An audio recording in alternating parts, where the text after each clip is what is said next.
सब तरीका तरीका होई यादव जी के लइका मांगेला सब तरीका तरीका होई बारात वाला लइका देखी के चोली में गदर जो बनावा पूछेला लइका ई होई कहां मांगेला सब तरीका तरीका होई यादव जी के लइका मांगेला सब तरीका तरीका होई बारात वाला लइका मांगेला सब तरीका तरीका यादव जी के लइका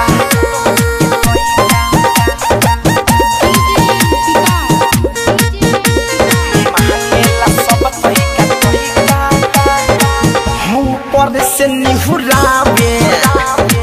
हम त चोली में घुसावे चढ़ी स्टेज के ऊपर है दुनु बुफर दबावे है ऊपर से निहुरावे हम त चोली में घुसावे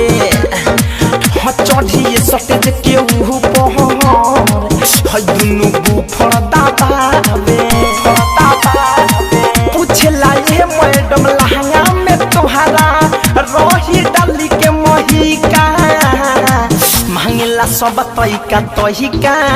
होई मल्हावा के लहिका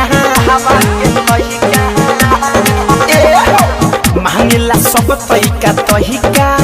होई यादव जी के लइका मांगेला सब तरीका तरीका मांगेला सब तरीका तरीका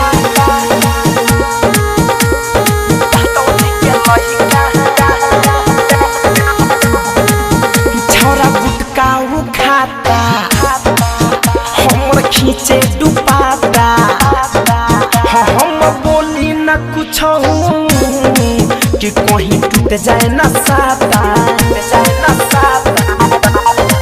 रे छौरा गुटका खाता हम खींचे डुबाता हम बोली न कुछ कि कहीं टूट जाए न साता धीरज दीवाना दिनस धड़कन धनंजय विकास कहेले हम साथे रही का मांगेले सब तरीका तरीका होई यादव जी के लइका मांगेले सब तरीका तरीका बाबू साहेब के लइका देखी के चोली में गदर जो बनावा पूछेला लइका ई होई कहां मांगेला सब तरीका तरीका होई यादव जी के लइका मांगेला सब तरीका तरीका होई बारात वाला लइका।